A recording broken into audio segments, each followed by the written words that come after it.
la fille. Exécution.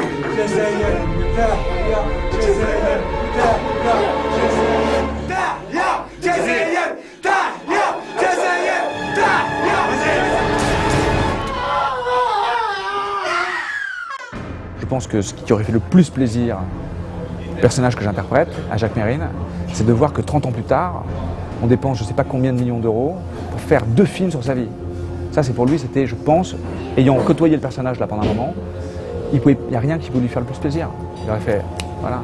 Thomas Langman qui m'a appelé, il a sollicité un rendez-vous et il m'a proposé le diptyque, parce que là-bas c'était un diptyque comme ça l'est maintenant, sur la vie de Jacques Mérine, savoir si ça m'intéressait. En général, je dis toujours non à tout. Et là, j'ai dit, ah, c'est intéressant quand même. Abdelraouf Dafri a écrit la première partie du film, on l'a proposé à Vincent. Je vois ce qu'il a écrit, il fait une première version, et là, c'est Abdel qui revient me voir et qui me dit, tu sais, honnêtement, je crois qu'on peut en faire 2 super. Puis je lis le premier, je vois le ton, c'est ça. Tout d'un coup, il y a la noirceur, il y a le panache, il y a tous les paradoxes du personnage, cette espèce de mec que des fois on déteste et des fois qui fascine. Et donc là, allons-y pour 2. Ouais, il n'y avait plus que du travail, quoi.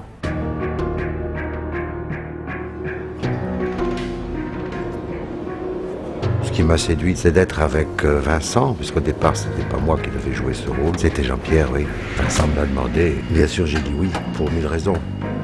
Donc, j'ai pas cherché à découvrir quoi que ce soit dans le scénario. Je venais ici par amour. Moi, je trouve que surtout ce qu'il y a de très très étonnant, c'est que il vient d'un milieu petit bourgeois. Et contrairement à ce qu'on pourrait imaginer, on peut se dire qu'il a eu une vie difficile, alors qu'on sent que tout est rangé. Ils ont même, à mon avis, fait des efforts pour qu'il ait une bonne éducation. Ton père t'a trouvé du travail? Ouais. Oui. Chez Darquet. Et une femme un peu autoritaire, c'est sûr que c'est le genre de mère qui a dû être un peu dure. Et c'est sûr qu'il a souffert justement de la faiblesse de son père. Tu parles d'une famille? Moteur, s'il vous plaît. Ben, je crois que c'est un père qui appartient à cette génération.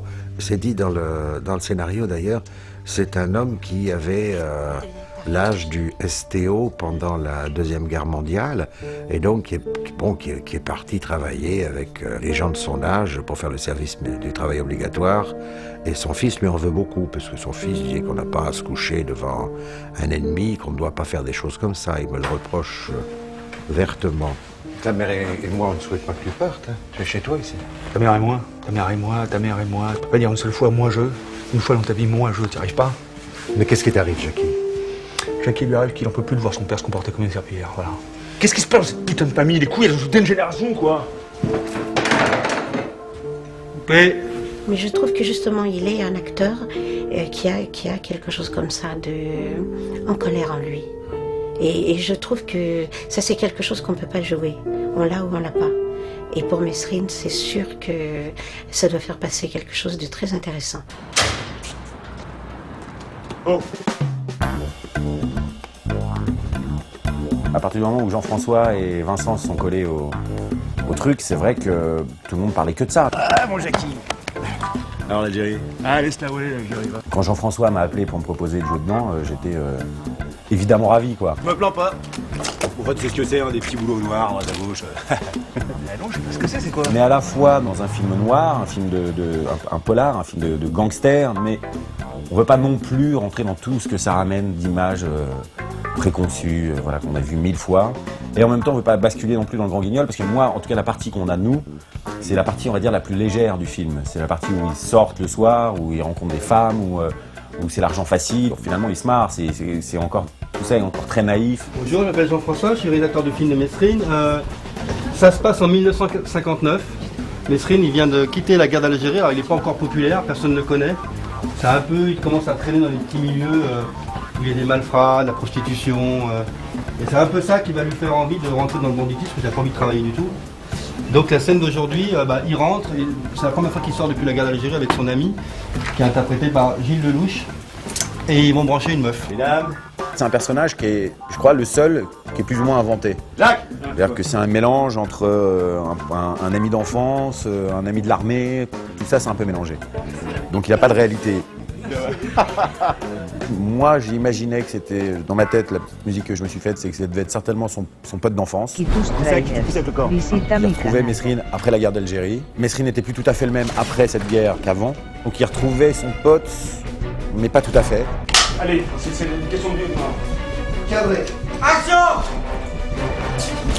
Je ne crois pas qu'il entrevoit la violence sous-jacente de Mesrine. Madame, monsieur, je suis dans l'obligation de vous annoncer que vous venez d'être victime d'un cambriolage. Édouard. Mais non, calmez-vous, d'autant plus que vous n'avez pas encore vu votre chambre totalement saccagée par les voyous. Mais Bichou. Mais Bichou. Calmez-vous, madame, calmez-vous. Il pense pas que ça peut déraper comme ça. Il s'en aperçoit vite parce que l'autre a des réflexes, a des pulsions beaucoup plus sanguinaires que lui. Quelles que soient les raisons, monsieur, cela ne m'importe peu. Daniel, Rommel, vous avez terminé? tout à fait. Hein, avec les... Donc vous rembarquez le matériel, nous allons filer au poste. Allez, vous allez vous occuper de votre bourgeoise, j'ai l'impression qu'elle est fort choquée. Mesrine est une bombe à retardement qu'il n'imaginait pas. Dis-moi, incroyablement facile, t'en as pas d'autres comme ça? Tu parles, Jackson. Je vais te présenter mon pourvoyeur. Qui ça? Guido. Mais c'est celui qui lui met le pied à l'étrier, ouais, ça c'est sûr. C'est celui qui fait la connerie de lui dire regarde comme c'est facile. Il faut le coup de bouteille. Et si tu lui tires dans les jambes, lui, il n'a plus de raison d'exister. Et tu vois Claude et c'est fini. C'est ça que je pense aussi. Tu vois, par contre, si tu lui fais le coup de bouteille, le mec il est par terre, lui il intervient. Là, pendant ce temps-là, tu sors ton gun. Donc là, qui sèche le gars avant. Et on finit la scène, hein. Tout à fait. Boum, boum. Alors, ça fait... Boum. Tu t'écartes un peu sur toi là. Boum, boum. Et là, quand tu te relèves, boum en pleine gueule. Ça va aller très vite, les gars. Ah ouais, Ça va vite, bien, là, je je vois, donne ouais, le- etc. le- La vérité, c'est que ça fait pim, pom, pom, bam. Voilà, c'est tout. La vérité, c'est qu'il faut qu'on comprenne tout. Mais ça s'appelle de la mise en scène. Et c'est ça qui est magnifique, c'est quand tu es accompagné d'un génie. Dans les premiers jours de tournage, déjà je suis arrivé, j'étais franchement... je me la ramenais pas. Parce que mon premier jour de tournage, c'était quand même avec Vincent et Gérard Depardieu. Je n'avais jamais tourné ni avec l'un ni avec l'autre, je ne connaissais pas Depardieu, je connaissais à peine Vincent. Et là, vraiment, j'avais la pression, quoi. Je me suis dit, là, t'es dans la cour des grands, ça rigole pas du tout, du tout, du tout. On tient 104 deuxième. Et il y a une scène où, à un moment donné, il y a un règlement de compte dans un bar dans lequel on est tout le temps, là, le bar de Guido, justement, le bar de Depardieu. Dépêche-toi. Et on se bat avec un type, enfin, avec deux types, et on casse des bouteilles et des machins. Alors, donc, déjà, j'avais 12 ans et demi.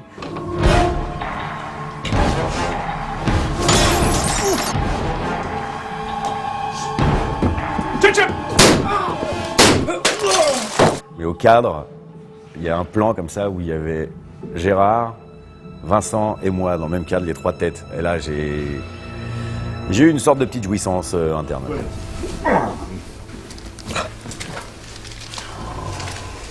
Ça, c'est pour les consommations. Ça, c'est pour le respect. Ah bah Depardieu. Et il arrive sur un plateau, il y a une rumeur autour, quoi. C'est, il arrive. Jacques Mérine. Paul m'a beaucoup parlé de toi. Beaucoup, beaucoup, beaucoup. Assieds-toi, je t'en prie. Voilà, et donc là, je suis un peu rassuré. Voilà. Assieds-toi, je t'en prie. Il y a les flics et puis les voyous, mais c'est rare de faire un film sur un vrai voyou, quoi, avec un changement dans l'histoire des truands. Il est où le respect? Là. Il est là. Non, attends, moi, je suis pas assez fendu à toi. Paf! Disons que c'est l'initiateur, c'est un mec de l'OAS, qui le récupère et qui profite de son tempérament, et qui se fera dépasser par son tempérament. Alors, il est où le respect, là? Ça va, calme-toi, calme-toi. En fin de carrière, si tu t'en sens bien, tu te retrouves avec ça. C'est ce qui peut t'arriver de moins grave. Tu comprends, Jacques Mérine? C'est comme tu veux. En fait, il y a un truc, c'est est-ce qu'on joue Mesrine ou la fois? Non, parce que c'est sans doute, je t'explique pourquoi. Parce que Paul, c'est ton ami. C'est ton ami d'enfance. Donc c'est Mérine. Tu sais, je pense que Mesrine, tu sais quoi? Je pense que c'est les filles des journalistes, ça s'appelle. Non, mais bien sûr, mais les gens qui ne connaissent pas. Donc, on va ça au début. C'est-à-dire qu'on installe en tant que Jacques Mérine, ensuite, comme ça fait il me semble. bizarre quand on appelle un Mesrine dans les médias. Il me semble. Bien sûr. C'est un très bon Mesrine, c'est un acteur gai, courageux et qui ne pèse pas sur un plateau. Comme tu voudras, Jacques. Comme tu veux, tiens. C'est un acteur très physique, Vincent. Il y a la voix, il y a l'intensité, mais il y a aussi le corps qui parle. Le fait que ça ait mis tellement de temps à se faire, ce film, fait que j'ai vraiment infusé dans ce truc depuis longtemps. J'ai vraiment lu beaucoup de versions de scénario, beaucoup de livres de lui, d'autres personnes qui avaient écrit sur lui, j'ai parlé avec des gens. Pour moi, c'était le moment idéal pour lui de faire ce type de rôle parce qu'il a la maturité, l'expérience pour aller sur une palette de jeux aussi large. Parce que faire 4 heures sur un seul type, avec toutes les montagnes russes que ça représente, le destin de ce gars, il faut être un acteur costaud, quoi. Ça y est, ça tourne, on y va. Je pensais que j'allais souffrir, et en fait, j'ai réussi, en tout cas d'un point de vue personnel, à garder une certaine forme de bonne humeur tout le temps, et d'énergie assez constante. Ouais. Alors les couilles, qu'est-ce qu'il y a? Il y en a qui vont goûter là? Hein? Sur 4 heures, on a le temps de développer la psychologie du personnage, de voir ses failles, de voir la façon dont il va plonger dans la violence, la façon dont il va sombrer dans la solitude, finalement. Ça, c'est intéressant. Pour être totalement honnête, ce qui m'a le plus fasciné au début, c'est le fait que dans son livre, il commence à la guerre d'Algérie en flinguant un arabe, que son premier meurtre dans la vie civile, ça soit un macro arabe, et que ce mec, en fait, continue de fasciner la banlieue, qui est en majeure partie issue de l'immigration. Je me suis dit, putain, mais comment ils vont le prendre le jour où ils vont voir ça en image? Je trouvais ça incroyable de pouvoir prendre une icône comme ça, populaire, et de commencer par dire, oui, mais vous avez vu quand même comment ça commence. Moi, je trouve ça pas mal. Et là, tu me fais la jambe, c'est bien. Un mec à qui tu plantes un couteau, que tu le tiennes par les cheveux, qu'il soit à genoux ou pas, il va tout faire pour se barrer. Hein. Ah ouais. Non, mais s'il se barre, cela dit, comme il est ligoté, ça fait un lapin, il laisse courir. T'es dans des situations quand t'es là-dedans, où le mec est KO technique, tu l'assommes, tu le perces, mais si tu veux faire ce que tu fais, ça se débat, c'est un porc. C'est vraiment. Allez, fais voir, donne-moi, allons-y. On dit toute la scène? À quoi ça sert la parole d'un arabe? C'est ça, tu crois qu'on peut donner la parole à un arabe?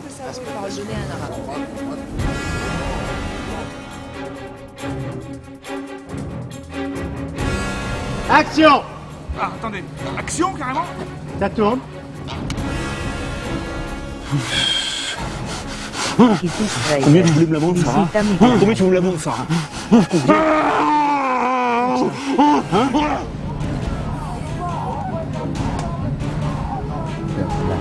Et après, regarde. Là, regarde, on voit bien le couteau, il est là, il le fait. Combien? Par contre, la chute dans la poutre, elle est horrible. T'as vu comment il tombe? Bien. Ça fait viande, c'est horrible. Ah ouais, c'est le sac. Hein. Manque salope.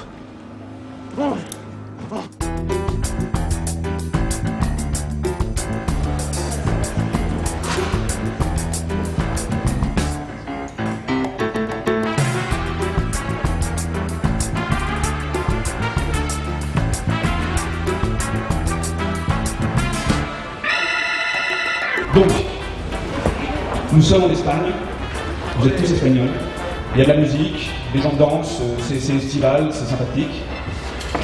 Et tout d'un coup rentre le personnage que joue Elena Ayala, qui est donc la femme avec qui Mesrine va faire 3 enfants par la suite, donc la femme de sa vie. Concrètement, il y a un moment où je me dis, avec qui il a fait des enfants? Avec la première, qui était vierge, qui ne l'avait pas trouvée dans une boîte à poules, et c'est avec elle qu'il a fait des mômes.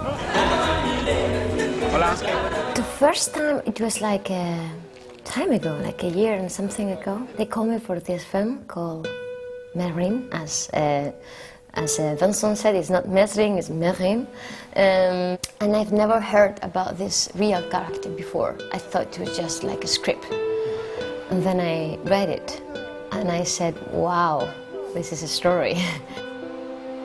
When I really hear about this after reading the script was when I came to Paris, and then I met them, and then I met the director, and it was on set the day before I started filming, and I was like, this is big. And Vincent, you know, everyone knows him, but when you meet him for the first time, I think he's one of the biggest actors in the world.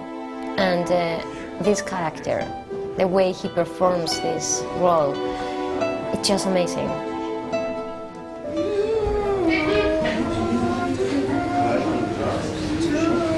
Ouais, ce qu'il y a, c'est que quand tu l'as fait, là, j'étais dans le trop.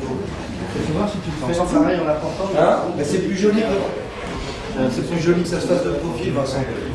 Hein? C'est plus joli quand tu mets Le profil, ça fait un peu plus en arrière, si on va avec mes jambes. Ouais, je suis complètement d'accord. Ouais, ça fait un peu genre ça pour la soulever. Parce que si je la soulève quand je suis là, tu vois, je vois.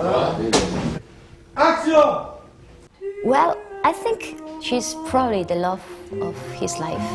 She's the mother of his kids. In a way, was the light on a very dark tunnel, and a person who totally falls in love with him and really fight to get him out of his real world and his real life, who was that awful and dark way of living.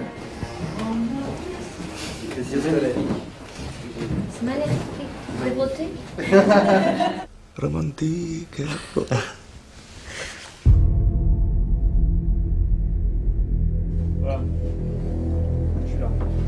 It was going to be complicated the day where he tries to kill me, because first of all they were going to grab my hair and put me all the way back to the stairs and put me in the tub and basically shot me in my head. And then Jean-François, who is a great director of actors, he said, do whatever you want, as in the whole film. Do as you feel, talk as you want to talk, don't go over the lines, improvisation. And Vincent is great for that, it's very fast. Yes! You see this? You see this? Can you do something? Maybe you slap me. You can slap me in the face. What? Yeah, that would be good actually. Like, you know, bam, you go, bash! You know, like you Spanish woman, I slapped you in the face, revenge. Moi j'aime bien ça qu'elle me lâche la gueule. Putain, c'est génial, en plus je me fais frapper devant mes compatriotes. You know? Et en plus ça justifie même mieux le flingue d'après. Tu vois, c'est un truc elle l'a vraiment poussé dans ses tours, quoi. In French, I was like, can I speak in Spanish? You know, like people does when they are angry and upset and they need to say something. No, no te puedo decir. Escúchame, por favor. Escúchame tú. ¿Qué? No tengo tiempo para estas cosas. No, no. Por favor, quédate en casa. Me prometiste que te ibas a quedar. ¿Qué quieres? ¿Qué quieres? ¿Tu veux vivre dans la maison de mes parents jusqu'à quand? Me da igual, yo quiero que te quedes aquí con tu mujer y con tus hijos. Tu vas rire, Bruno, arrête. Aujourd'hui, c'est le copain qui revient. Demain, ça sera le putain. Tais-toi. Si tu pars avec un, j'appelle la police.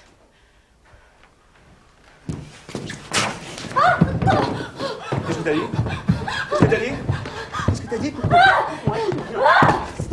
Il y a des mots que tu ne peux pas prononcer dans moi. Si, ¿qué pasa?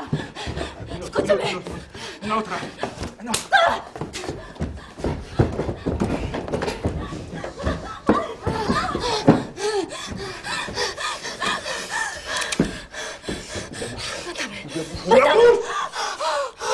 Je dois choisir entre mes amis et toi, je choisirai toujours mes amis. ¿Entiendes? ¿Entiendes en la cabecita, hein? Coupé. Oui, parce que j'ai demandé une deuxième table mariole, parce que la première, elle était pas bien passée. Je crois qu'il y avait un amour, pour moi, très très pur entre le personnage que joue Elena et Mérine. Mais c'était juste injouable. C'était l'agneau marié avec un loup, quoi. Ça n'avait rien à voir. Il fallait qu'elle se tire, d'ailleurs, c'est ce qu'elle a fait, elle s'est tirée. That was one of the first questions I made to myself when I read the script, why she left the kids there. If she had left with the kids, he will have find her and kill her, for sure. And that was the only way to keep these guys with a mother. You know, maybe far away, maybe in another country, maybe just visiting her for a few days, a year. It was going to be an alive mother and not an assassin mother. C'était le dernier plan de Mademoiselle Victorine.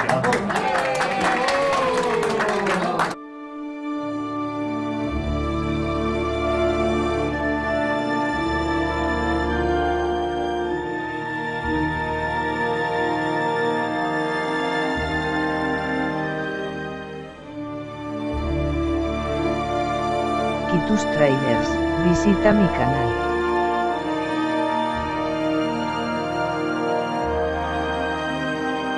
On joue pas pareil en fonction de qui on a en face. Et que le personnage le permet aussi, c'est-à-dire qu'en fonction de qui il a en face, Mérine n'est pas le même. Il y a des moments où il écoute, il y a des moments où il marche un peu sur la tête du mec. Les 4 nanas de sa vie, c'est des rapports radicalement différents.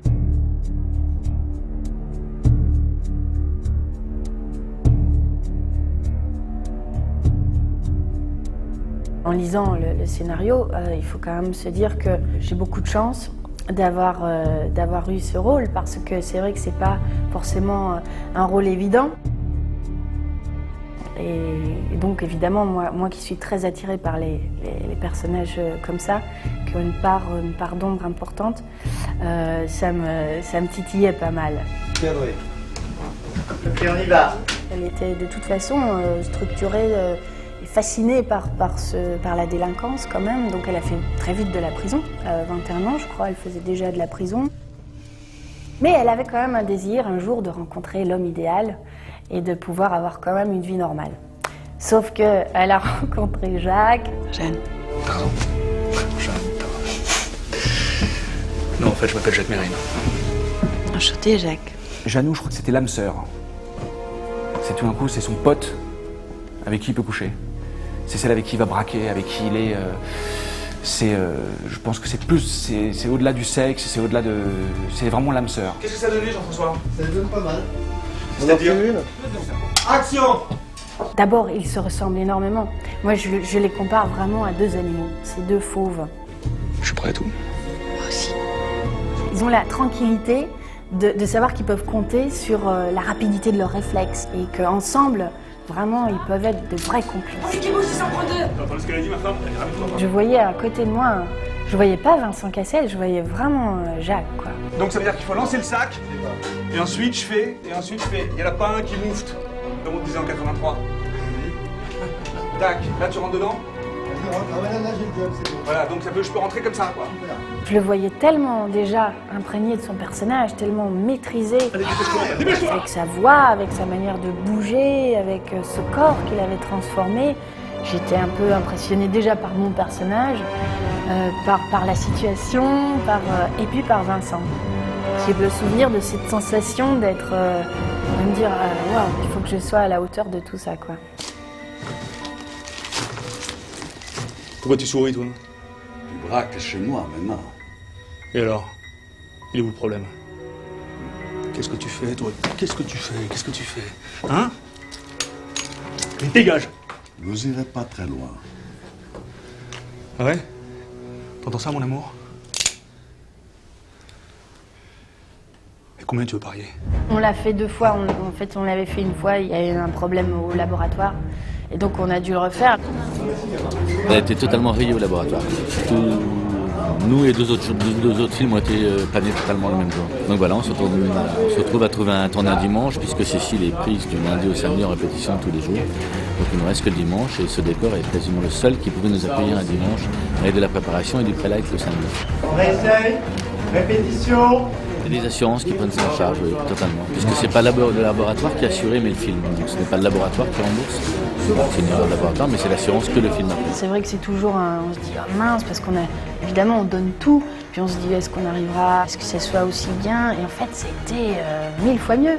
Parce que le lieu était sublime, parce que tout d'un coup on avait eu d'autres idées. J'étais plus ferme, j'étais plus directive que dans la scène qu'on avait déjà tournée, donc j'étais très heureuse. Et voilà, quand vous avez une arme en main et que c'est comme on est comme des enfants, quoi. Et on doit hurler sur les gens et donner un coup, etc. Enfin, c'est vraiment kiffant, quoi. On ferme sa gueule, il y en a pas un qui bouge! Les mains sur les tables!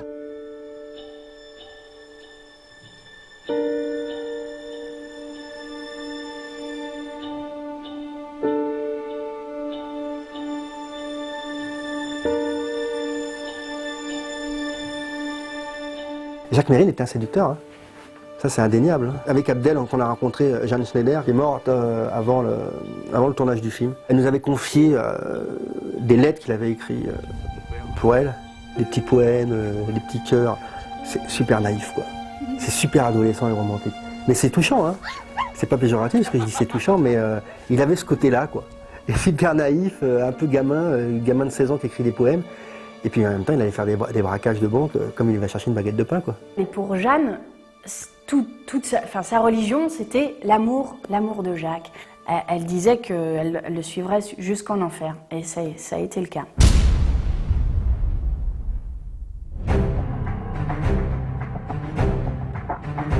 Kitus Trailers, visita mi canal.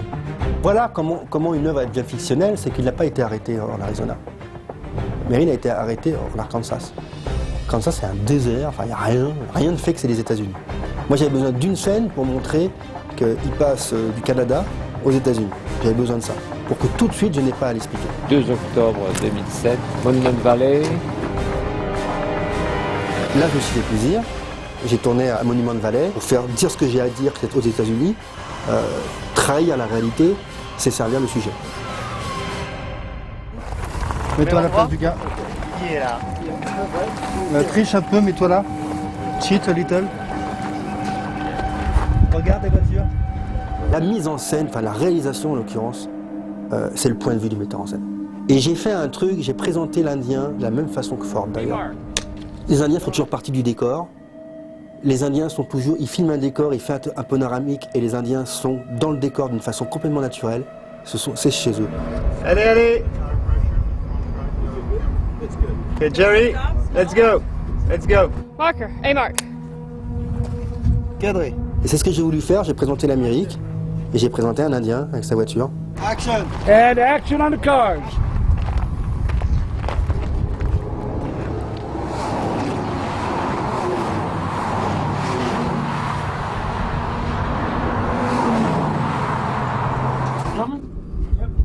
Look at the cars.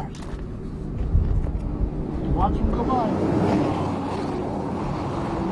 C'était mon hommage un peu à Ford et je m'en aperçois maintenant que j'ai présenté l'Indien de la même façon que lui pouvait les présenter. Hey, give it up for this guy one time. Come on. Give it up for Sam. Yeah, man. Thank you, Sam. Thank you very much. Good job, man. Yes. Excellent job.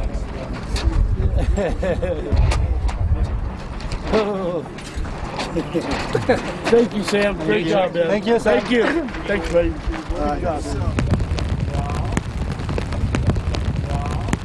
La Monument Valley et il pleut. Il y a 2 jours de pluie dans l'année et bien sûr on se reprend déjà un des deux en espérant qu'il ne pleuve pas demain.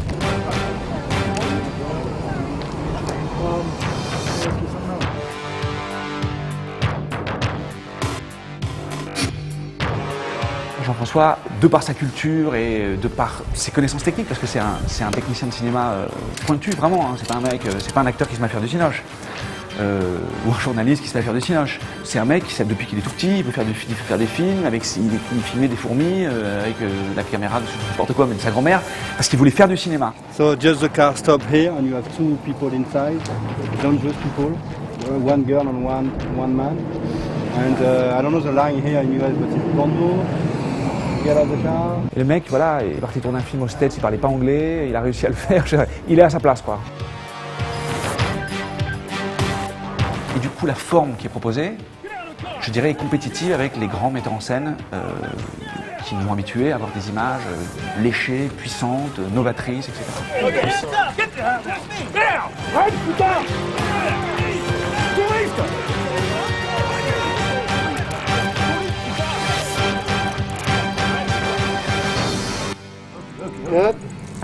Ça va aller.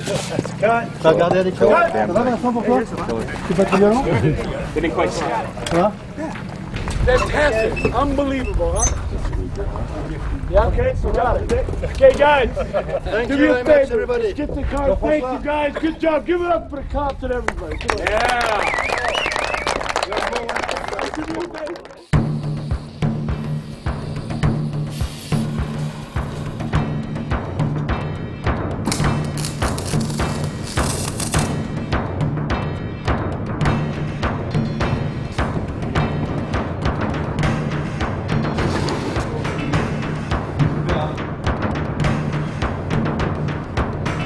On est sur quel décor là? On est sur la prison USC.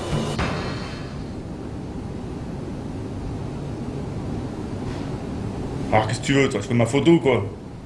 Numéro 5933 s'est défendu de parler pendant vos 2 premiers mois à l'USC. Je m'appelle pas 5933, je m'appelle Jacques Méry, je t'emmerde. Ici. Là dans la jambe. Là, ça va changer. 3. Là, 4. Là, dans la main. Tourne.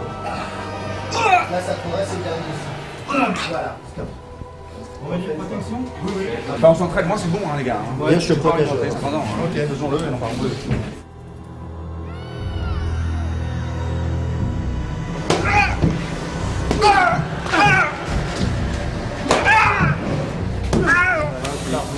Et tu sais, attends, alors j'ai un truc moi. Regarde, si tu fais ça, si tu la retiens tout de suite. Ah oui. Voilà. Ah ouais, en fait, c'est ça. Ah, ça, c'est parfait, ça. Faut faire ça de faire. Faut l'enlever. C'est pas ouais, c'est beaucoup plus énervé. Vincent Cassel, je n'aurais pas fait le film sans lui. Quand j'ai vu sa polyvalence et quand j'ai vu le film d'Audiard sur Melève, j'ai dit ah lui, il va être incontournable quoi. Il y en a qui disent que c'est le nouveau Depardieu, il y en a qui disent que c'est le nouveau Patrick Devers. Je dis non, non c'est juste Vincent Cassel quoi. Parce que le mec, s'il fait les bons choix, et je pense qu'il va les faire, il va tout casser quoi. À chaque fois il dit que c'est moi qui ai tenu le paquebot, mais c'était lui le gouvernail quoi. C'est qu'à un moment, si je filme un mec qui est pas bon, j'ai jamais eu ce problème quand je me suis levé le matin pour aller travailler. J'avais Vincent était là tous les jours, hein. Évidemment, il est dans tous les plans. Je me suis jamais dit une seule fois la scène ne sera pas bien quoi. Il y a plein de super acteurs en France, mais pour moi il n'y en avait qu'un qui pouvait incarner Jacques Mérine. C'était Vincent Cassel parce qu'il pouvait avoir cette énergie et le charisme en tout cas que j'imaginais qu'avait Jacques Mérine. Avec un film comme Mérine et un personnage comme lui, on peut presque tout s'autoriser quoi. En tout cas, je me donnais l'autorisation de me servir de toute la grammaire cinématographique. Je voulais un côté qu'on n'avait jamais vu de Mérine et comment faire comprendre la souffrance. Et je me suis dit comment arriver à faire un mouvement tellement qu'il est torturé, qu'on lui fasse faire des mouvements, même si c'est imperceptible, qui ne sont pas possibles dans la vie. Donc j'ai fait ce mouvement-là, mais surtout je l'ai tourné à l'envers, sans le dire à Vincent. C'est-à-dire que dans le film, on commence par un plan très serré sur lui et on élargit, sauf que je l'ai fait à l'envers. Je l'ai tourné très large et je me suis rapproché de lui. Quand on le sait, on le voit. C'est-à-dire que sa main, elle ne peut pas bouger comme ça. Il est comme ça, il fait une espèce de geste, et on le fait parce que c'est à l'envers. On arrive à obtenir ce résultat parce que c'est à l'envers.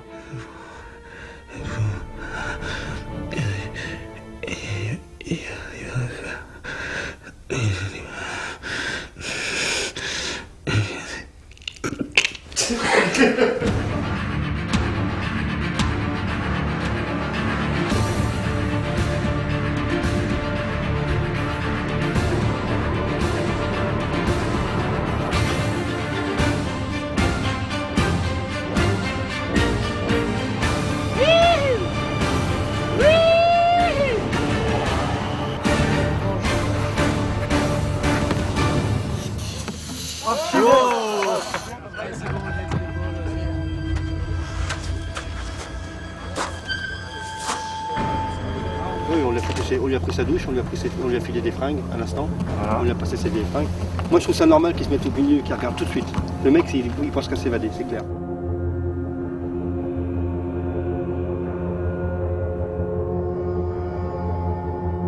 And when he escape, I think it will be good to have this. And they pass the barbed wire. And then they're running away. Yeah. Il s'est évadé de cette prison. C'est le premier gars qui s'est évadé d'un quartier de haute sécurité. Il s'est évadé 3 fois de prison au Canada. Pas dans le scénar, mais dans la vraie réalité, ils ont construit une pince et ils l'ont mis dans des manches. Ouais, ils l'ont mis dans des manches de raquettes de tennis ou de ping-pong. Ils ont cassé un manche et ils l'ont mis à l'intérieur. Et puis quand ils ont passé le système de sécurité, ce truc il sonnait toujours de toute façon. Sauf que là, il avait mis des outils, les mecs, ils ont dit, voilà, ça sonne tout le temps, ça on laisse passer. Et après, il a recassé les manches et puis ils ont coupé les barrières et puis ils sont partis.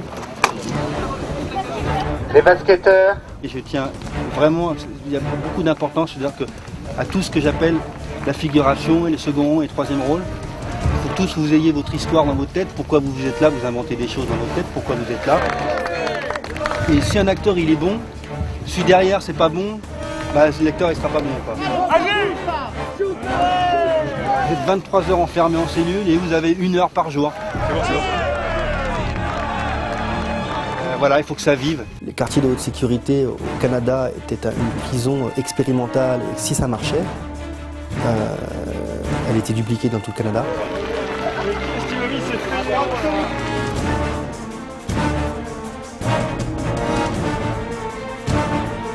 Il s'en est évadé, il a alerté la presse, ils ont arrêté le programme. Donc, en ce sens, socialement, il a aidé. Méry n'était pas contre faire la prison, hein. Il était contre l'annihilation. Il était contre ça. C'est-à-dire qu'on peut être en prison et remplir sa peine en étant debout. En revanche, il n'acceptait pas l'isolement, il n'acceptait pas le quartier de haute sécurité. Il disait, moi je suis un gangster, leur rôle à eux, c'est de m'attraper. Et mon rôle à moi, maintenant, c'est de m'évader. Il est complètement logique, hein. Libre. Ça, cette scène, il faut qu'on l'ait. Ah ouais. Dis ça à la caméra, c'est pas possible. Mais on va la voir. C'est une des plus dures scènes des deux films réunis. C'est vraiment la scène qui me prend la tête depuis le début du tournage. Et donc l'action, c'est vite fait, c'est quoi? L'action, vous sortez, l'action, la voiture fait ça, va faire demi-tour, tu vas te garer près du grillage, la voiture de police va se garer comme ça, va commencer à tirer dessus. Et on a pris des cascadeurs pour conduire, mais des vrais flics pour protéger et vous tirer dessus. Je pense que vous le savez mieux que moi, pensez plus à vous protéger, vous tirez, parce que votre vie elle est plus importante que la leur. Et vous êtes juste au boulot, les gars. Le réalisateur, nous questionnant, nous posant des questions sur la véracité des positions, des actions. Je trouve que c'est une... Oui, effectivement, je pense que ça peut être un plus dans le cadre de ce film, pour que les néophytes et non néophytes puissent voir des actions qui leur paraissent réelles. Ça me paraît bien. On recharge ou pas? Ah, bien sûr, on fait comme entre parenthèses dans la vraie vie, ça veut dire qu'il va y avoir des plans sur vous, où vous rechargez, où vous aurez tous les chargeurs, tout ça. Ce qui est intéressant dans Mesrine, c'est que c'était pas un tueur dans l'âme. Alors, on lui a effectivement certainement attribué beaucoup de crimes qu'il n'a certainement, ou selon moi, pas fait. Tout état de cause, on peut avoir aussi du respect pour cette personne.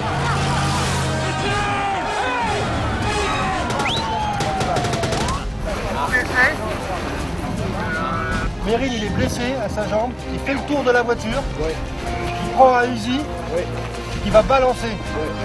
Et l'Uzi, on va le faire tricher, mais on va le faire atterrir par là. Ok? Non. Discret. Tais-toi, continue à charger, tu peux te lever et tirer maintenant. Tu tires, et là tu prends une balle, tu prends les balles dans le dos, c'est là qu'il tire. C'est mort. C'est eux qui te tirent par derrière. D'accord? C'est bon.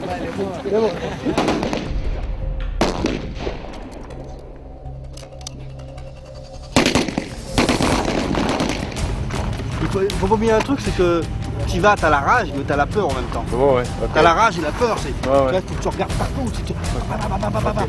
Ok. Tu vois? Ok.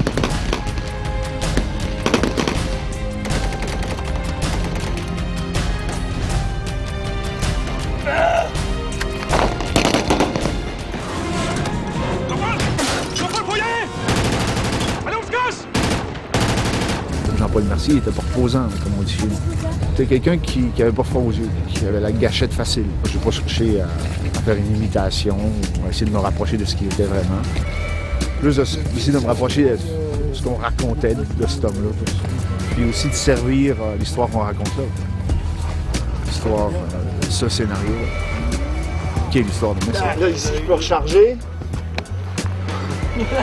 On va se recharger.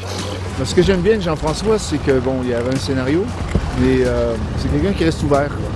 Qui n'a pas peur de rester ouvert aux suggestions. Ça va, faut continuer une fois que t'es parti. Non, c'est parce que je peux en balancer une, moi aussi, une grenade. Je peux la faire sauter, cette voiture. Pas mal. Ouais, c'est pas mal. Souvent dans les films, les mecs mangent une balle en jambe, puis ouais, non. Alors qu'une balle, tu la sens en tête. Tu perds peut-être ta jambe, tu peux tomber, mais dans l'action, tu sens rien. Ah, c'est sûr que l'attaque de la prison, ça a été c'était plaisant à faire. On était très bien armés. J'ai jamais tiré autant de balles de fusil de ma vie.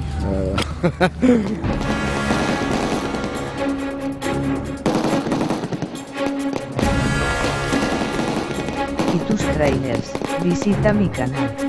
Oh, des cœurs, pam, là-haut, pam. Je prends le truc, tac, tac,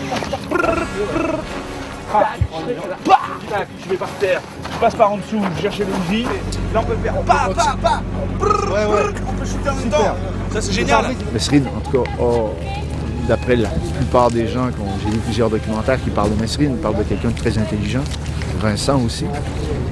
est très intelligent, qui est un acteur intelligent. Il y a du chien, qui a de la folie aussi dans l'œil. Oui, ça prend une certaine folie, une force aussi. Moi, je pense que ça y va comme un gars. Mais moi, je veux qu'à un moment, vous deux, vous avez le regard, c'est un peu la panique, vous êtes dépassés par les événements. Justement, c'est pas des super-héros. Alors là, quand il prend une balle, c'est la catastrophe. Quand tu prends une balle plus une autre balle, c'est la catastrophe. Lui, il s'est pris aussi une balle, on va mourir. C'est ça le truc. Je sais pas du tout que ce soit des super-héros. Ouais. C'est des mecs normaux qui font des trucs extraordinaires. Voilà. Jacques Mérine a une telle image de lui-même que le sens de sa parole donnée est important, mais au-delà de lui, qu'il n'a pas le choix de ne pas y aller. Donc il se jette dans l'eau. Il y a deux sortes de personnes. Il y a ceux qui vont dans l'eau quand elle est froide, centimètre par centimètre, puis il y en a qui sautent. Jacques Mérine, c'est ça. Il saute.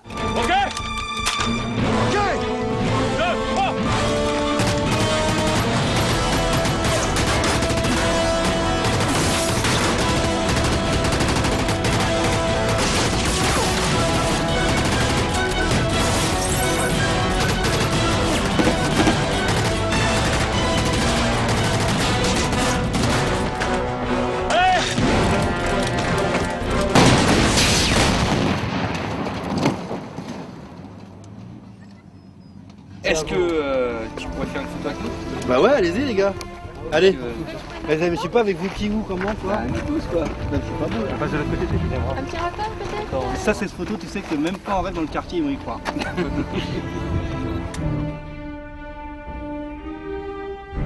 Et voilà, je suis ravi.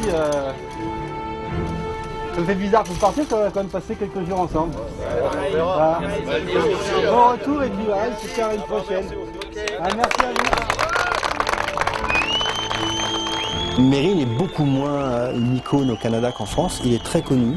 Mais non, c'est pas un héros, non, je pense pas. En tout cas, les personnes que j'ai rencontrées disent assez spontanément qu'il était très intelligent, mais j'ai pas l'impression que c'était un héros, non. En tout cas, au Canada. Pour la simple et bonne raison qu'il y a eu l'histoire des gardes-chasse.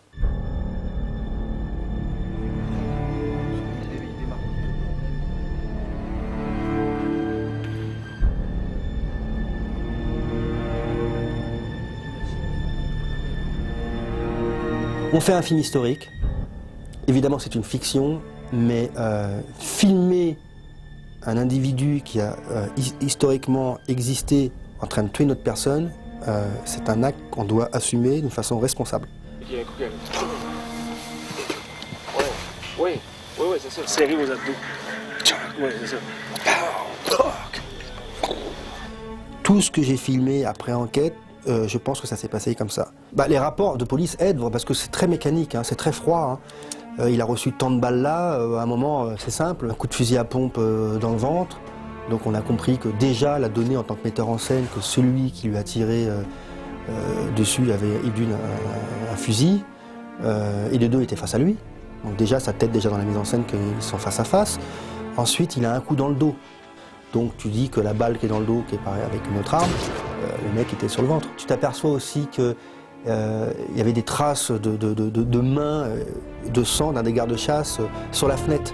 Il s'avère que cette personne-là avait un impact du fusil dans le ventre et qu'il y avait du sang sur la vitre. Donc tu te dis, bon, il a reçu un coup de fusil dans le ventre, il n'en est pas mort, il s'est touché le ventre avec la main et en essayant d'ouvrir la porte, il s'est appuyé sur la voiture et qu'il a glissé. Tu vois, la mise en scène, tu l'as construit avec des faits concrets et puis à un moment, 4 personnages, tu sais qu'il y en a 2 qui sont ensemble et deux qui contrôlent. La mise en scène, tu l'as construit comme ça, avec les éléments que te donne la police, et tu arrives à reconstruire le truc, et que le facteur d'imagination, il prend de moins en moins de place en construisant, et puis en disant les possibles, tu vois. Parce que là, ça veut dire que si j'ai encore mon flingue... Mais toi, t'as pas un fusil, t'as un pistolet, toi. T'as très bien pris le fusil. Pourquoi? Quoi, le pistolet? Pourquoi j'ai un pistolet, pas un fusil? Dans un fusil. Parce qu'on vient de tirer là-bas? Ouais, mais dans le truc, c'est qu'il y en a qu'un qui a un fusil et l'autre il a le pistolet dans la porte. D'accord. Tu vois? Après, ça fait quoi? En termes de rythme, ça fait... à partir de Bon Dieu les évadés, ça fait Bon Dieu les évadés, pom, pom, pom, pom. C'est ça le rythme. Voilà, c'est ça. Ouais. Pam, pam, pam. Voilà. Bon Dieu les évadés. Pam, pam, pam, pam. Et donc je tire dans le dos. Ici. Sur l'épaule là. Cette balle là. Ok. D'accord? T'as bougé. Je passe, je fais. Poum, poum. Ah ouais, 129 sur 10, première caméra 1. Annonce. Ok. Action.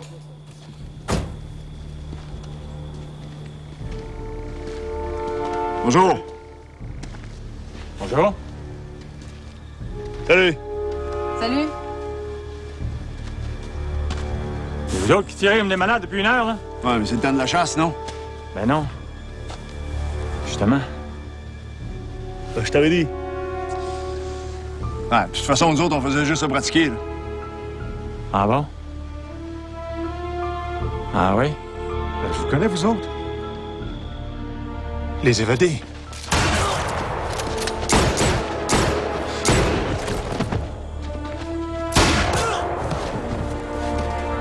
Putain, le timing, il est bien. Ouais. Ah non, mais c'est bien ça, Vincent. La version que j'ai filmée, j'ai dû le faire en 2 jours. Mais j'ai tellement fait de versions contradictoires, parce que je crois que j'avais un truc moral à faire par rapport à ça, il fallait pas que je fasse n'importe quoi, que j'ai fait plein de fausses pistes. En vrai, j'essayais de ne pas mettre Jacques Mérine qui tire. J'ai toujours dit, ok, il tire pas, qu'est-ce qui se passe? Ça ne marche pas. Par contre, tout le rapport qui a été fait, il est très froid et je le considère comme se rapprochant d'une réalité. Et j'ai essayé vraiment tout le temps et je me disais, non, c'est pas possible. Là, tu fais un insulte à ton intelligence et tu n'es pas honnête si tu le filmes Jacques Mérine qui ne tire pas à ce moment-là. Donc j'ai fait cette version-là, je pense qu'elle est à 51%. Je suis prêt à passer de l'autre côté du pourcentage si on me prouve le contraire. Franchement, personne ne pourra le prouver, quoi. Personne. Ça va, ça va, ça va. Après ça, si on nous attrape, c'est sûr, on est bon pour la corde. Ouais, c'est ça. Dehors ou mort.